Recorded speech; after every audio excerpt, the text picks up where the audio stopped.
You can think intellectually in a no-think way. That's the art. It doesn't mean not to have any thoughts at all.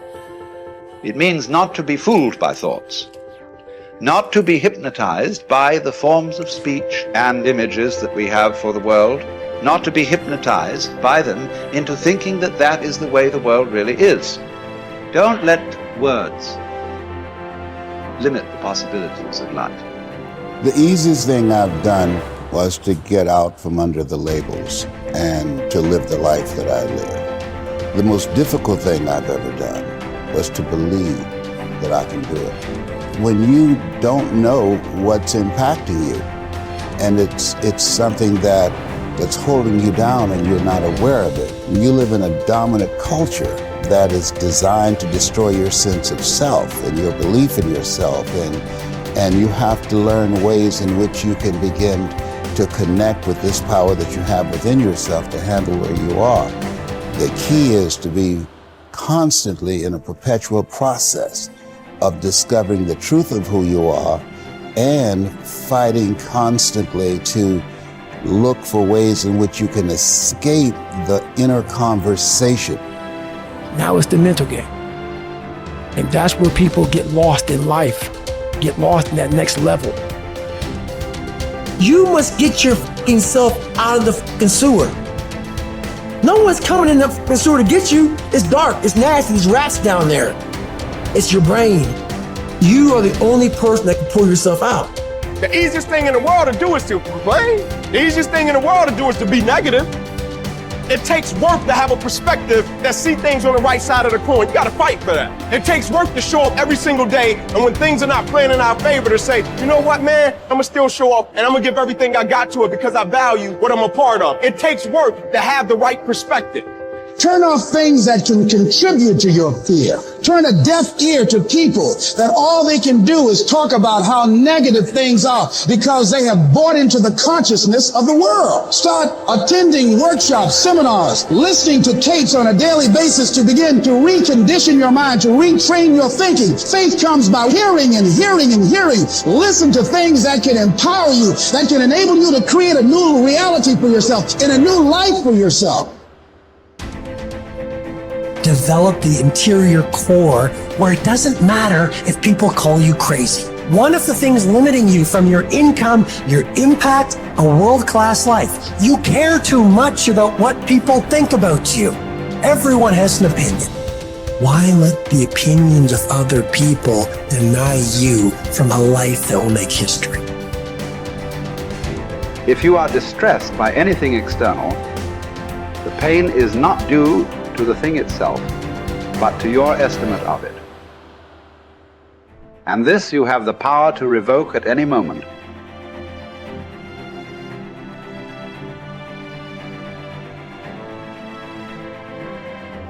To Epictetus, all external events are determined by fate and are thus beyond our control, but we can accept whatever happens calmly and dispassionately.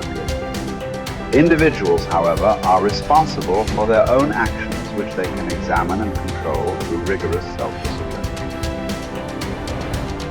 Suffering arises from trying to control what is uncontrollable or from neglecting what is within our power.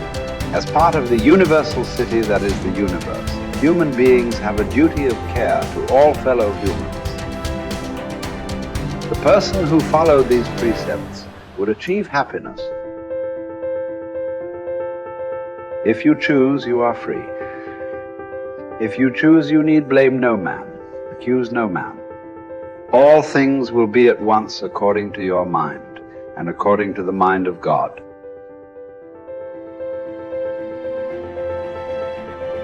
Richard Wright said it best. He said, the impulse to dream has slowly been beaten out of me through the experiences of life.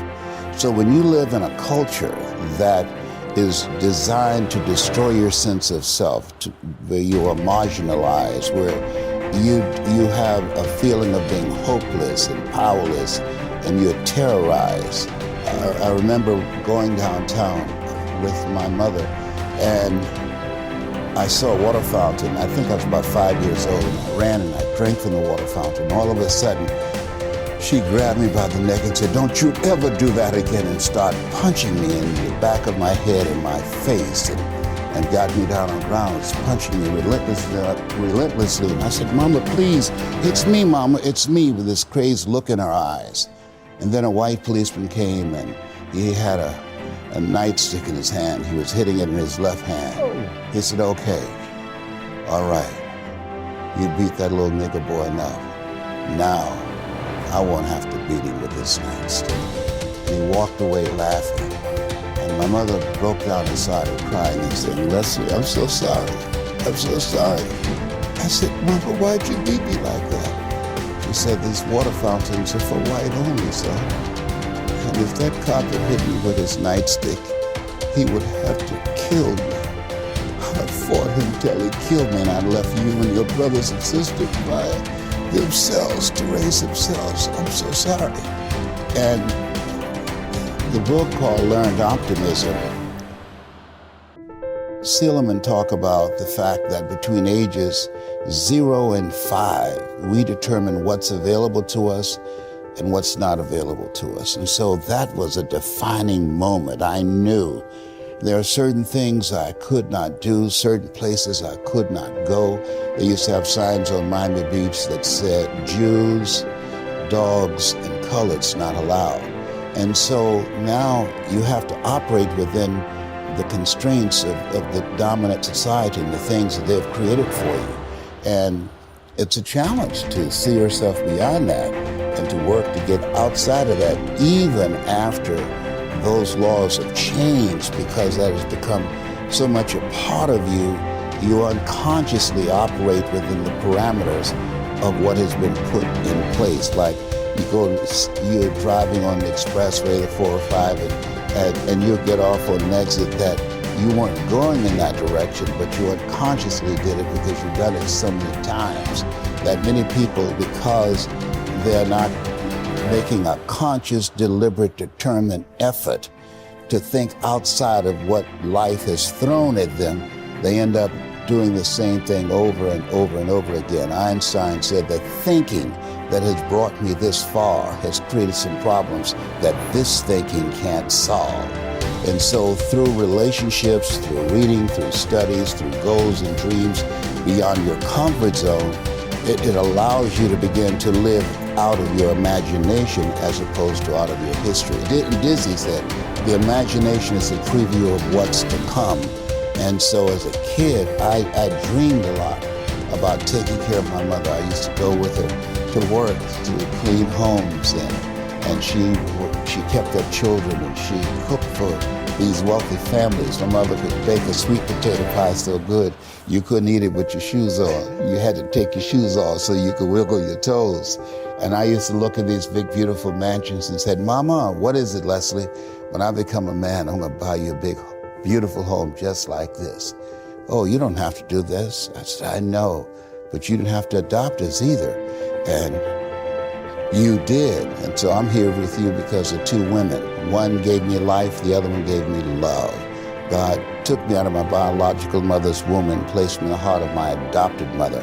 And because of her example and my love for her and the passion that I felt in my heart, I've got to do something to make her proud. I've got to do something to put myself in position to be able to take care of her. That drove me. Nietzsche said, if you know the why for living, you can endure almost anyhow.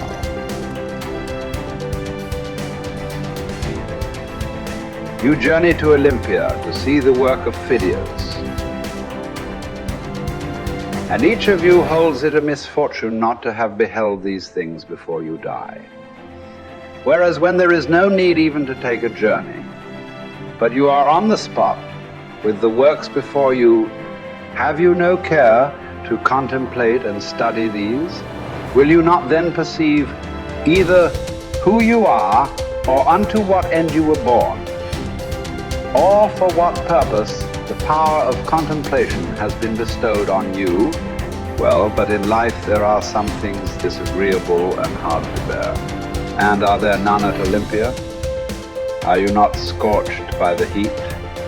Are you not cramped for room? Have you not to bathe with discomfort? Are you not drenched when it rains? Have you not to endure the clamor and shouting and such annoyances as these? Well, I suppose you set all this over against the splendor of the spectacle and bear it patiently. What then? Have you not received greatness of heart, received courage, received fortitude?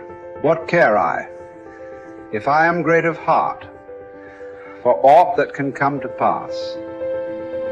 What shall cast me down or disturb me? What shall seem painful? Shall I not use the power to the end for which I received it, instead of moaning and wailing over what comes to pass? If I show you that you lack just what is most important and necessary to happiness, that hitherto your attention has been bestowed on everything rather than that which claims it most, and to crown all, that you know neither what God nor man is, neither what good or evil is, why, that you are ignorant of everything else, perhaps you may bear to be told. But to hear that you know nothing of yourself, how could you submit to that? How could you stand your ground and suffer that to be proved? Clearly not at all. You instantly turn away in wrath.